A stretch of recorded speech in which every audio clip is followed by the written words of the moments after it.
Howdy there, friends, and welcome back to my channel. My name is Randy, and thank you for watching. Before I begin, if you don't mind, please hit that like button, hit that subscribe button, turn that notification bell on so you'll know every time I post new videos, which is pretty frequently. Now, today is a very, very exciting day in the cruise industry. I don't care if you're loyal to Royal, if you're a fun ship person, I don't care what cruise line that you think is the best. Anytime we have a float out, it's an exciting day in the cruise industry, regardless of what cruise line it is. Now, for those of you who do not know what a float out is let's just say, for instance, you remember when your baby took its first steps and you had to get it on video, take a picture? Kind of like that. You know, when your baby first words are daddy instead of mommy, and you gotta get out the cell phone, make that video, take that picture, because nobody will ever believe it. That kind of excitement. That's what we're talking about for a float out. A float out is when the ship first touches water, folks. Up until now, ships are on dry land. They're sitting on top of blocks, if you will. Like your car when you're doing brake work. Put it on blocks, take tires off. Same thing with the cruise ship. It's sitting up on blocks.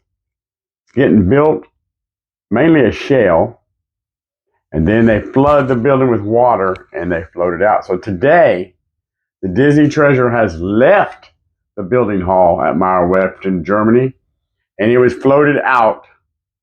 And now it will be moved to the outfitting dock where they'll put in the carpeting, decor, get her all ready for the next step. Next step will be sea trials. They'll float her out to the ocean, crank her up, take her out, see what she can do. They do hard lefts, hard rights, figure eights, donuts, you name it. They'll do it. Just to see if they can tip her over, see if they can sink her. If they can't, after about 4 days of doing this, then they'll determine she's seaworthy and they'll bring her back. And that's when they'll put in the furnishings, the dishes, finish up all them touches. But when you get on board and you walk around going, oh, this place is so beautiful. I love it. This is prettier than the last ship. Henry, look over there. Henry, look over there. Okay, let's go get something to eat now. I'm done with this. That is the entire time it's at Meyer-Werft. After all of that is completed later this year, then she'll be handed over to Disney, which is another exciting time. There are 3 exciting times in the cruise industry, folks. And for those of you who do not keep up with it, for those of you who do not know, maybe you're new to cruising, maybe you just don't know it. Cool. Number 1 is the keel laying ceremony, which is where they lay the very first piece of metal on the ground, which will eventually become the ship. Number 2 is the float out, which is the first time it touches water, and they drag it out of the building, and it sits in water out in the channel for the rest of the time until they take it out for sea trials. Number 3 is the handover, which is where the cruise line officially takes possession of their ship. From there, usually they sail them over to Southampton, load them up with the first set of guests, and then they do their transatlantic crossing, which for the Disney Treasure will end up at Port Canaveral.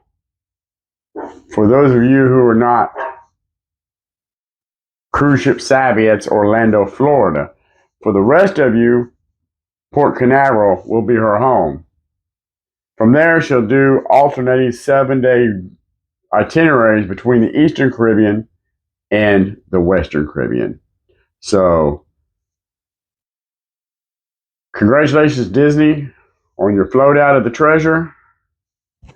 Good luck on all her endeavors after you take possession of her. So I want to thank you for watching. Don't forget to like, don't forget to subscribe, and turn that notification bell on. I very much appreciate it. And as always, stay safe, stay blessed, and I will see you in the next one.